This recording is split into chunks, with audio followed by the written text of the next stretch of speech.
Glory be to God. Once again, we thank you for joining us for the Word Impact broadcast, which is coming from the House of Honor, Zonal Headquarters of the Redeemed Christian Church of God. I want to believe that God has been good to you once again. And because of his goodness over your life, my prayer is that you will continue to have reasons even to rejoice, even in the land of the living. Shall we please pray? King of glory, we want to thank you once again for another privilege you have given unto us, even to hear directly from you. As we hear from you today, let your word bring to our life the expected deliverance, the expected healing, and then let it bring salvation to our soul. Let our life never remain the same again. At the end thereof, we will return the glory back to you. Thank you because it is done. In Jesus' mighty name we pray. Amen. Today we want to talk on frustrating the grace. Frustrating the grace. We want to take our Bible reading from the book of Galatians chapter 2. Galatians chapter 2 from verse 16 to verse 21. Galatians chapter 2 from verse 16 to verse 21. Knowing that a man is not justified by the works of the law, but by the faith of Jesus Christ. Even we have believed in Jesus Christ, that we might be justified by the faith of Jesus Christ, not by the works of the law. For the works of the law shall no flesh be justified.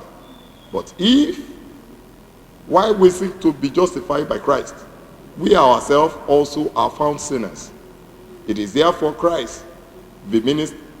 Is it therefore Christ, the minister of sin? God forbid. For if I build again the things which I destroy, I make myself a transgressor. For through the law I am dead to the law, that I might live unto God. I am crucified with Christ. Nevertheless I live, yet not I, but Christ liveth in me. And the life which I live now, I live in the flesh. And the life which I now live in the flesh, I live by the faith of the Son of God, who loved me and gave himself for me. For I do not frustrate the grace of God, for it is righteous. For if righteousness come by the law, then Christ's death is vain. Praise the Lord. Frustrating the grace. Two key words are revealed in that title: to frustrate, and then grace. What is grace?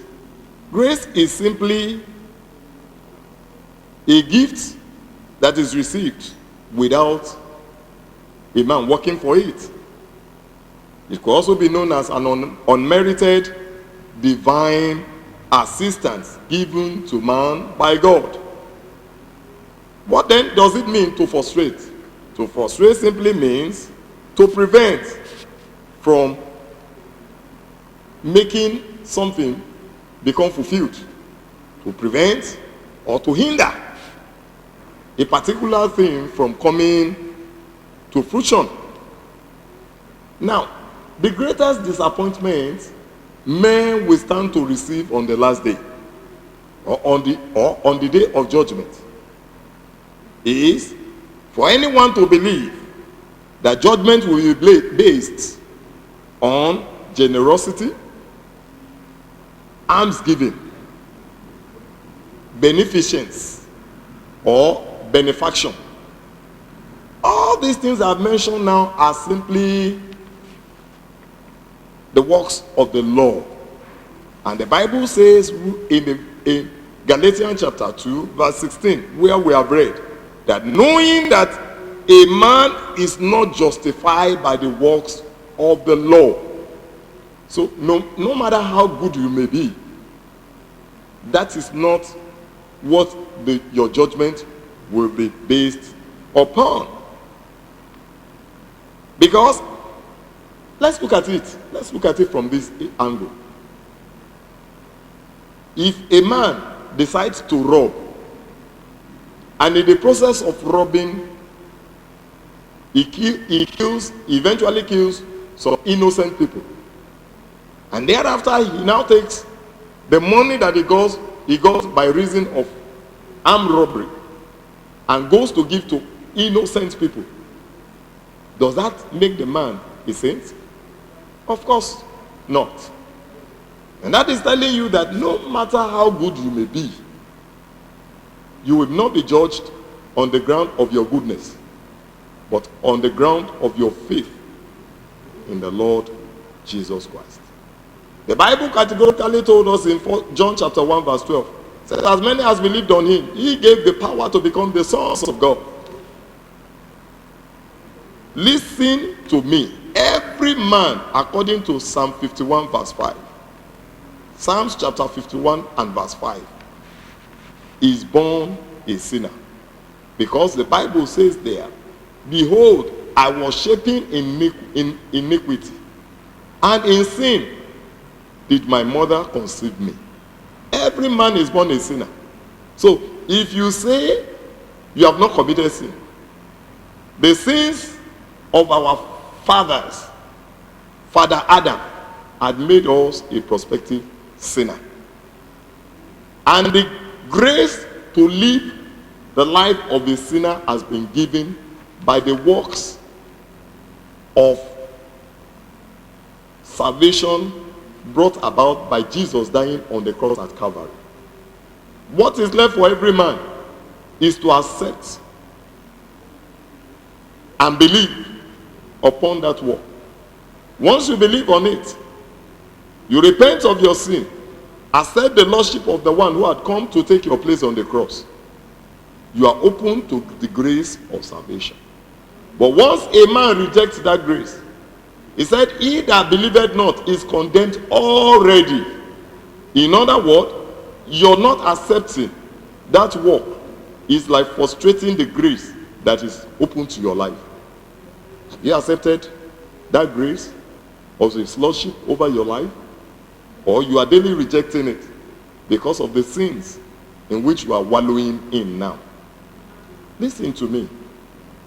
No matter how many years you spend on earth, there's a day that you will close your eyes in death. Just like I will also close my eyes in death. And then we will go back to meet with the Creator. The first question you will be asked, of course, we did that. Why did you decide not to use the grace that your life was open to? So today, I challenge you to accept the lordship of Jesus over your life. And by simply doing this, he gives you the power to become the Son of God. Because he said, as many as believed on him, to them he gave the power to become the Son of God. Have you believed on him? Why not do that straight away now? He's waiting on you. Tomorrow may be too late. God bless you. Shall we pray? King of glory, we want to thank you. We bless your holy name because of your word that has come alive once again unto us. I ask for these viewers and these listeners, as many who have made up their mind not to frustrate your grace upon their life, Father, please accept them in the name of Jesus. As many, oh Lord, who are already in need, but for one reason or the other, maybe by reason of one sin or the other, they backslided. I pray, oh God, for the grace, oh God, to turn away from that sin and rededicate their life even unto you. And as I do that, even today, please, Lord, once again accept them in the name of Jesus. I pray the grace to live for you, release unto them in the name of Jesus. Thank you, Almighty Father.